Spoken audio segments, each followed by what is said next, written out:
यो भिडियोमा म हजुरहरूलाई म्याथको unit 1.5 elasticity of demand supply and इन्कमको बारेमा कन्सेप्ट दिन्छु है।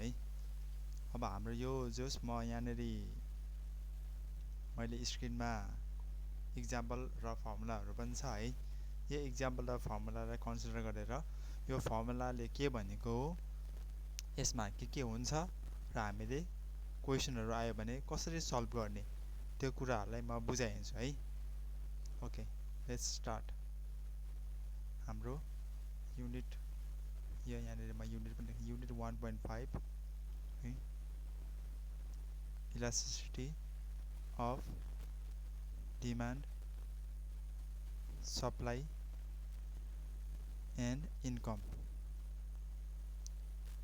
र यो चाहिँ के हो, हाम्रो टपिक भयो है। हाम्रो फर्स्टमा के छ, हाम्रो फर्मुला प्राइस इलास्टिसिटी फर्मुला छ है। अब यो प्राइस इलास्टिसिटीको फर्मुला के हो भन्दाखेरि यहाँनिर के छ, प्राइस इलास्टिसिटी को फर्मुला के छ, percentage change in quantity demand by percentage change in price, यो है। अब यो percentage change in quantity demand by percentage change in price छ। अब यसलाई के लेखेको छ यहाँनिर, delta Q by delta P into P by Q छ है। अब यो भनेको चाहिँ के हो भन्दाखेरि यो भनेको delta Q by delta P into P by Q. यसको यो त हाम्रो के भयो, यसको प्राइस इलास्टिसिटीको फर्मुला भयो है। प्राइस इलास्टिसिटीलाई इपी, प्राइस इलास्टिसिटी यसरी लेख्न मिल्छ है। अब हाम्रो यो प्राइस इलास्टिसिटीको कन्सेप्ट चाहिँ मैले योभन्दा अगाडिको भिडियोमा मैले कन्सेप्ट भनेको छु। यसको थ्योरी चाहिँ हाम्रो भनौँ न योभन्दा अगाडिको भिडियोमा मैले पोस्ट गरेको थिएँ है, त्यहाँनिर हेर्नु होला। अब यो डेल्टा क्यू भनेको चाहिँ के छ भने यसलाई के लेख्नु मिल्छ भने Q2 माइनस Q1 लेख्नु मिल्छ। डेल्टा पी भनेको P2 माइनस P1 लेख्नु मिल्छ इन्टु P1 बाई Q1। यो चाहिँ यो भनेको चाहिँ के हो, यसलाई यसरी पनि बुझ्नु सकिन्छ हामीले है। यो चाहिँ एउटा फर्मुला भयो। अब सपोज क्वेसनले के दिन्छ भने क्वेसनले हामीलाई है भनेको दुईटा प्राइस दिन्छ भन्नाले एउटा प्राइस दिन्छ, त्यसपछि अर्को प्राइस दिन्छ है। त्यस्तै भनौँ न यो प्राइसमा चाहिँ यति क्वान्टिटी भयो भनेर दिन्छ र यो प्राइसमा यति क्वान्टिटी भयो भनेर दिन्छ, यति दिन्छ हामीलाई। र अब हामीलाई के भन्छ भने फाइन्ड, यति दिइसकेपछि के भन्छ भने फाइन्ड द प्राइस इलास्टिसिटी भन्छ है। फाइन्ड द प्राइस इलास्टिसिटी भन्छ। यो हिसाबले हामीलाई यो कुराहरू यता राख्दाखेरि हाम्रो इजिली प्राइस इलास्टिसिटी हाम्रो निस्किन्छ है। अब के हुन्छ भने अर्को पनि के दिन्छ भने अब यो delta Q by delta P छ नि है, यहाँ के छ delta Q by delta P. यो भनेको चाहिँ के हो भन्दाखेरि यो भनेको के हो, स्लोप हो। भन्नाले के छ यहाँनिर delta Q by delta P छ है।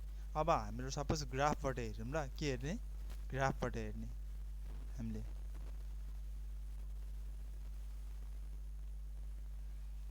यसलाई हामीले भनौँ न डेल्टा होरिजोन्टल बाई भर्टिकल भनेको यहाँनिर के छ, सरी भर्टिकल, यो भनेको भर्टिकल हो।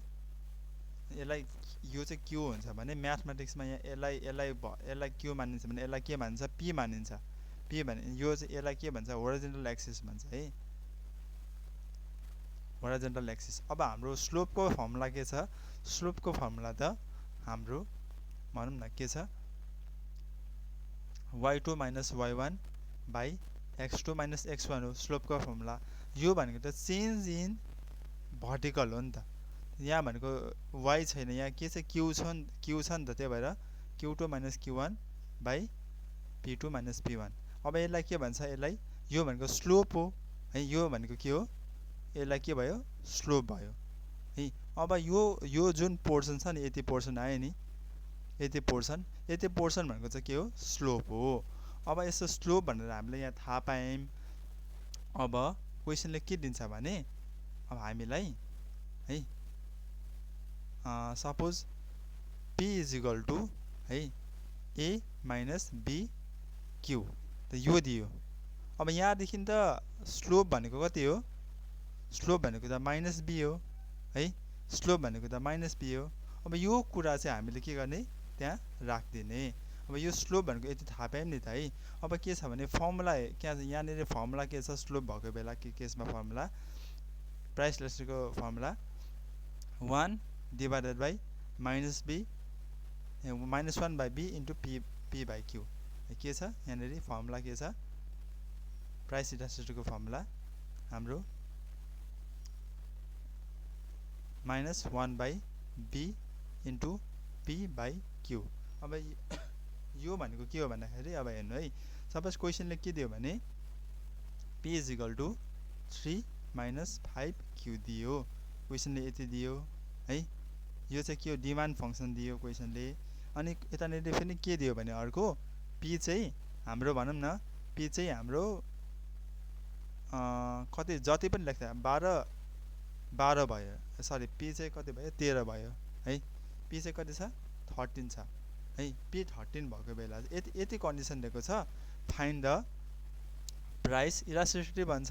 त्यो कसरी निकाल्ने हामीले है भन्दाखेरि के छ भने यहाँनिर 1 डिभाइडेड बाई b को भ्यालु त कति छ 5 छ नि त हैन, त्यही भएर यहाँनिर माइनसको माइनस यहाँनिर b को 5 राखिदिने है, यो राखिदिने। त्यसपछि के छ भने यहाँनिर इन्टु p कति छ 13 छ यहाँनिर। अब q कति हुन्छ, यो p यता हाल्दिने, q को भ्यालु कति आउँछ भन्दाखेरि के छ 13 is equal to 3 minus 5q भयो है। त्यस्तै के आउँछ यहाँनिर हाम्रो 10 equal to minus 5q, q equal to कति आउँछ माइनस 5 आउँछ है। सपोज यहाँनिर के छ भने यो मैले चाहिँ यहाँनिर ऱ्यान्डम क्वेसन बनाएँ, q कति आयो यहाँनिर माइनस 5 आयो। तर यो माइनस क्वान्टिटी भनेको कहिले पनि नेगेटिभमा हुँदैन, मैले चाहिँ यो त्यतिकै ऱ्यान्डम क्वेसन बनाउँदाखेरि मात्रै यहाँनिर माइनसमा आयो है। र सपोज यहाँनिर माइनसमा हाल्दे, एउटा केही माइनसमा हाल्दे है, यो भ्यालु हाल्दे, र यहाँनिर एउटा कुनै त एउटा पोइन्ट आउँछ नि त हैन, भ्यालु आउँछ नि यहाँनिर, यो भ्यालु भनेको के हो प्राइस इलास्टिसिटीको भ्यालु हो। यसरी पनि के हुन्छ हाम्रो प्राइस इलास्टिसिटी निस्किन्छ है। अब यहाँनिर के छ भने अर्कोमा फर्मुला पोइन्ट इलास्टिसिटी छ, के छ पोइन्ट इलास्टिसिटी। अब पोइन्ट इलास्टिसिटी भनेको के हो है भन्दाखेरि के छ भने यहाँनिर सेम फर्मुला, यसको पनि फर्मुला के हो सेम नै हो भन्नाले यहाँ के छ EP इज इक्वल टु है minus 1 by b into p0 by q0। p0 र q0 भनेको के हो, हाम्रो DA को प्राइस, यो भनेको के हो DA को प्राइस हो क्या। यो अघि जुन हामीले दिएको प्राइस छ नि, यो जुन यति प्राइस छ नि यो 13, यही 13 यता हालिदिने, यो q त्यहाँबाट निस्किन्छ अनि यसरी पनि निकाल्ने है, यसरी पनि निस्किन्छ। त्यसपछि अब कस्तो पनि दिन्छ भने हाम्रो भनौँ न p1 दिन्छ र p2 दिन्छ हामीलाई, q1 दिन्छ र q2 दिन्छ है। त्यसपछि यो 0 भनेको इनिसियल हो भन्नाले हाम्रो यो र यो लिनुपर्छ भन्नाले यतानिर के हुन्छ p1 र q1 हुन्छ, अनि हाम्रो यहाँनिर के हुन्छ यसको सट्टा के हुन्छ delta q by delta p हुन्छ इन्टु p1 बाई q1 हुन्छ। यसरी चाहिँ के हुन्छ पोइन्ट इलास्टिसिटीको हाम्रो फर्मुला निस्किन्छ है। त्यस्तै अब के छ भने यहाँनिर अब इलास्टिसिटीको के छ यहाँनिर भ्यालु छ है भन्नाले इलास्टिसिटी के छ यहाँनिर भ्यालु कति छ यहाँनिर। सपोज इलास्टिसिटी के हुन्छ भने सधैँ यसको भ्यालु चाहिँ सधैँ के हुन्छ माइनसमा आउँछ है भन्नाले नेगेटिभ हुन्छ। किन नेगेटिभ हुन्छ इलास्टिसिटीको भ्यालु भन्नाले हाम्रो डिमान्डको गर्दैछौँ हामीले है, हामीले के गर्दैछौँ डिमान्डको गर्दैछौँ र हाम्रो यहाँनिर के छ भने फर्मुलामा q र p छ, q भनेको क्वान्टिटी डिमान्ड, p भनेको प्राइस हो।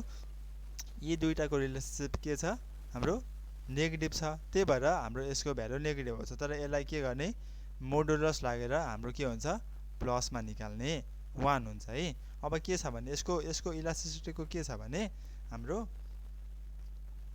मतलब 1 भ्यालु 1 आयो है, 1 भन्दा कम आयो र 1 भन्दा के छ धेरै। यति एउटा 1 भन्दा कम आउने केस छ, एउटा 1 आउने केस छ र 1 भन्दा धेरै आउने केस छ है। अब 1 भन्दा कम आयो भने के हुन्छ, 1 भन्दा धेरै आयो भने के हुन्छ र 1 आयो भने के हुन्छ, यसको केस है। भन्नाले 1 भन्दा धेरै आउनु भनेको के हो, मोर इलास्टिक हो।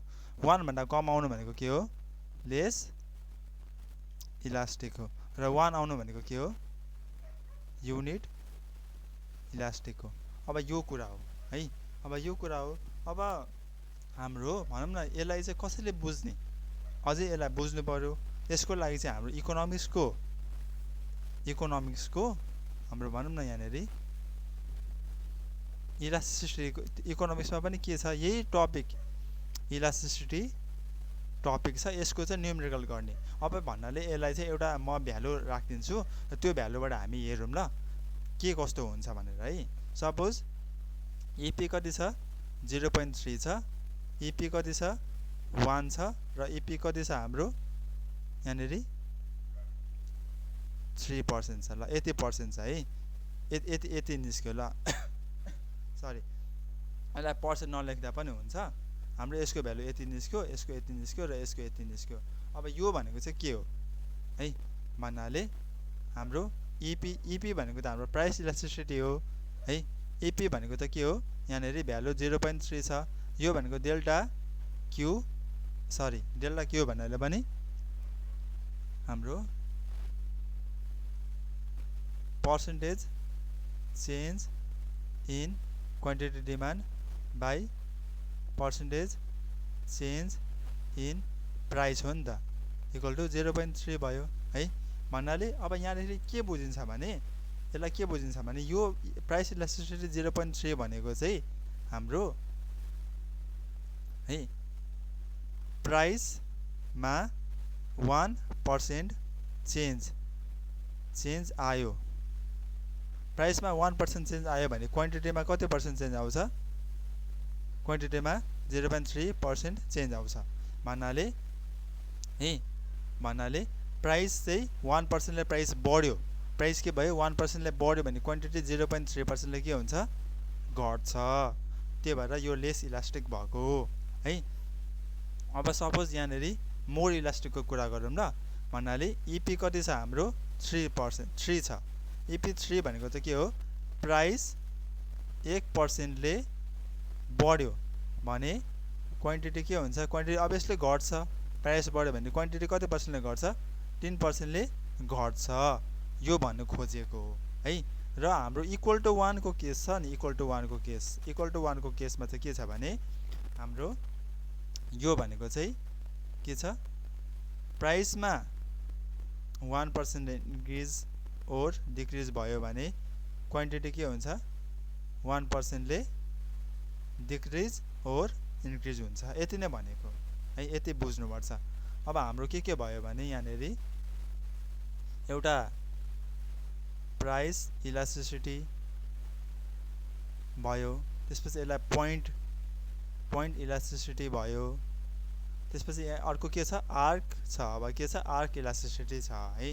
अब यो आर्क इलास्टिसिटी भनेको के हो भन्नाले यसको चाहिँ के छ, अर्को फर्मुला छ। यसको फर्मुला के छ भने आर्क इलास्टिसिटी को फर्मुला के छ, Q2 - Q1 by P2 - P1 यो दिएको छ, इन्टु यहाँनिर P1 बाई Q1 को सट्टा के हुन्छ, P1 + P2 by Q1 + Q2। यो चाहिँ के हो, आर्क इलास्टिसिटीको फर्मुला हो। भन्नाले हामीलाई के दिएको हुन्छ, हामीलाई यहाँ एउटा प्राइस दिन्छ, अर्को प्राइस दिन्छ, एउटा क्वान्टिटी दिन्छ, अर्को क्वान्टिटी दिन्छ, यति दिन्छ र यो आर्क इलास्टिसिटी निकाल भन्छ है। यति कुरा भयो। त्यस्तै के छ भने अब सपोज हाम्रो के दिएको छ, हामीलाई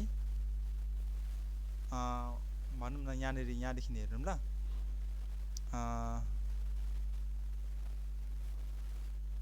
यो सप्लाईको भयो है। ओके, यो अब यहाँनिर के छ भने आर्क इलास्टिसिटी पनि निकाल्नु भन्छ क्या है। यस्तो यो केस पनि दिन्छ। यो केसमा पनि के दिन्छ भने हामीलाई के दिन्छ मतलब एउटा डिमान्ड फंक्सन दिन्छ है। डिमान्ड फंक्सन दिन्छ हामीलाई र भनौं न यहाँनेरि P1 P2 Q1 Q2 दिन्छ भन्नाले P1 दिन्छ, P1 दिएको बेला Q1 निकाल्न सकिन्छ, P2 दिन्छ, P2 बाट Q2 निकाल्न सकिन्छ। कसरी निकाल्न सकिन्छ भने हाम्रो डिमान्ड फंक्सन दिएको हुन्छ। यहाँबाट P1 P2 यो निकाल्ने र यसको फर्मुला के लगाइदिने -1/b into P1 plus P2 by Q1 plus Q2। यसरी चाहिँ हाम्रो आर्क इलास्टिसिटीबाट निकाल्न सकिन्छ है। त्यस्तै अब सप्लाईमा गर्ने के, सप्लाईमा चाहिँ हाम्रो के छ भने सेम फर्मुला हो भन्नाले Q2 minus Q1 by P2 minus P1 into P1 by Q1 यो फर्मुला हो।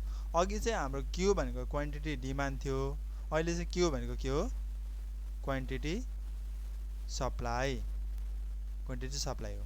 यति है, यसरी गर्ने। अब यो क्वान्टिटी डिमान्ड र सप्लाईमा पनि के छ भने हाम्रो पोइन्ट छ, आर्क छ है। यसरी हाम्रो यसलाई बुझ्नुपर्छ। अनि यहाँनेरि के छ अब भनौं न एक दुईवटा इक्जाम्पल पनि हेरौँ ल हामी। ओके यता कहाँ गयो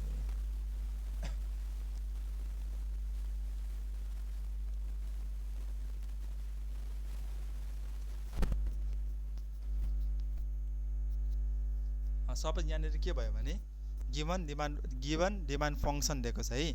P इक्वल टु 2400 माइनस 0। यसलाई म यहाँनेरि गरिदिन्छु ल, यहाँ हेरी गरिदिन्छु अनि जस अलिकति सजिलो हुन्छ है। ओके यहाँनेरि के given demand function for a good as P equals to 2400 minus 0.5 Q। हामीलाई के दिएको छ डिमान्ड फंक्सन दिएको छ P equal to 2400 minus 0.5 Q है। यो यति दिएको छ। त्यसपछि के दिएको छ अर्को हामीलाई determine the coefficient of point elasticity of demand when P equal to 600 भनेको छ। के छ प्राइस इलास्टिसिटीको पोइन्ट इलास्टिसिटीको कोएफिसिएन्ट निकाल्ने भनेको छ है। अब हाम्रो यहाँनेरि के पनि गरेको छ हेरौँ ल। अब यहाँनेरि हेरौँ ल, यहाँनेरि के दिएको छ अब यो डिमान्ड दिएको छ, पोइन्टको हाम्रो दिएको छ 600 दिएको छ है। यति दिएको छ हामीलाई। त्यसपछि यति दिएको छ। अब गर्ने के यहाँ पछि पोइन्ट इलास्टिसिटी निकाल्नु पर्यो नि त है। अब पोइन्ट इलास्टिसिटी निकाल्ने फर्मुला के छ प्राइस कति दिएको छ यहाँनेरि 600 दिएको छ। प्राइस कति दिएको छ 600। प्राइस 600 दिँदाखेरि हाम्रो क्वान्टिटी कति हुन्छ यति यो प्राइसको क्वान्टिटी कति हुन्छ हाम्रो यो यता हाल्दिने र हाम्रो क्वान्टिटी कति निस्किन्छ यहाँदेखि कति निस्केको छ यहाँनेरि हाम्रो 3600 निकालेको छ भन्नाले 3600 निस्किन्छ। अनि यता बेला के हुन्छ B भनेको कति हुन्छ B भनेको 0.5। अब हाम्रो फर्मुला के छ फर्मुला हाम्रो प्राइस इलास्टिसिटीको पोइन्ट इलास्टिसिटीको फर्मुला माइनस यो छ इन्टु P बाइ Q। यो हो नि त P0 Q0 पनि लेख्दा हुन्छ, P बाइ Q पनि लेख्दा हुन्छ है। -1 बाइ 0.5 इन्टु 600 बाइ 3600। यहाँनिर कति आयो यहाँनिर हाम्रो -1/3 कति आयो -1/3 भनेको 0.33% आयो है। भन्नाले अब यो यति आयो भन्नाले के बुझिन्छ भने प्राइसमा 1% चेन्ज, प्राइसमा 1% चेन्ज भयो भने क्वान्टिटीमा कति पर्सेन्ट चेन्ज हुन्छ 0.33% चेन्ज हुन्छ। यहाँनिर क्वेसनले चाहिँ यहाँनिर इक्जाम्पलले के गरेको छ भने प्राइसमा भनौँ न 3% इन्क्रिज भयो भने क्वान्टिटीमा कति पर्सेन्ट डिक्रिज हुन्छ 1% भनेको छ। भन्नाले यसलाई हामीले 3 ले मल्टिप्लाई गर्दा के हुन्छ यसलाई हामीले 3 ले मल्टिप्लाई गर्दा के हुन्छ यसलाई 1 आउँछ हो कि नै। यसलाई 3 ले गर्दाखेरि कति आउँछ 1 आउँछ र यो 1 लाई 3 ले मल्टिप्लाई गर्दा कति हुन्छ 3 आउँछ। त्यही भएर यहाँनिर बुकले के गरेको छ भने प्राइसमा 3% चेन्ज भयो भने क्वान्टिटीमा कति पर्सेन्ट चेन्ज हुन्छ 1% चेन्ज हुन्छ भनेको प्राइसमा 3% इन्क्रिज भयो भने क्वान्टिटीमा 1% डिक्रिज हुन्छ प्राइसमा 3% डिक्रिज भयो भने क्वान्टिटीमा डिक्रिज भयो भने क्वान्टिटीमा कति पर्सेन्ट डिक्रिज हुन्छ 1%। अब यो कुरा गरेको छ। अब यसले नेक्स्ट क्वेसन पनि के भनेछ भने हाम्रो यहाँनेरि if the price of good increase by 12% के भनेको छ price of a good increase by 12% increase भयो भने हाम्रो के छ भने यहाँनेरि percentage change in quantity demand निकाल्नु भनेको छ। के भनेको छ percentage change in quantity demand भनेर प्राइसमा कति पर्सेन्ट भनेको छ 12% भनेको छ प्राइसमा चेन्ज 12% केमा चेन्ज भनेको छ प्राइसमा चेन्ज भनेको छ क्वान्टिटीमा कति चेन्ज हुन्छ हामीलाई थाहा छ हामीलाई थाहा छैन। अब कसरी निकाल्ने भन्नाले हाम्रो प्राइस इलास्टिसिटीको फर्मुला के छ एपी भनेको percentage change in quantity demand by percentage change in price हो है यो कुरा हो। त्यसपछि के छ भने यहाँनेर कति छ यसको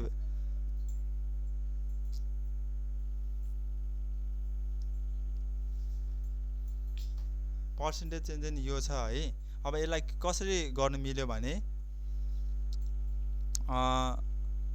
यहाँनेरि यसको कति छ हाम्रो 0.33 छ हैन यहाँनेरि percentage change in quantity demand हामीलाई थाहा छैन तर पर्सेन्टेज चेन्ज इन प्राइस कति छ हाम्रो कति छ 12% छ भन्नाले 12 इन्टु 0.33 गर्दाखेरि कति आउँछ हाम्रो 0.33 into 12 is equal to percentage change in quantity demand भन्नाले कति आयो यहाँनेरि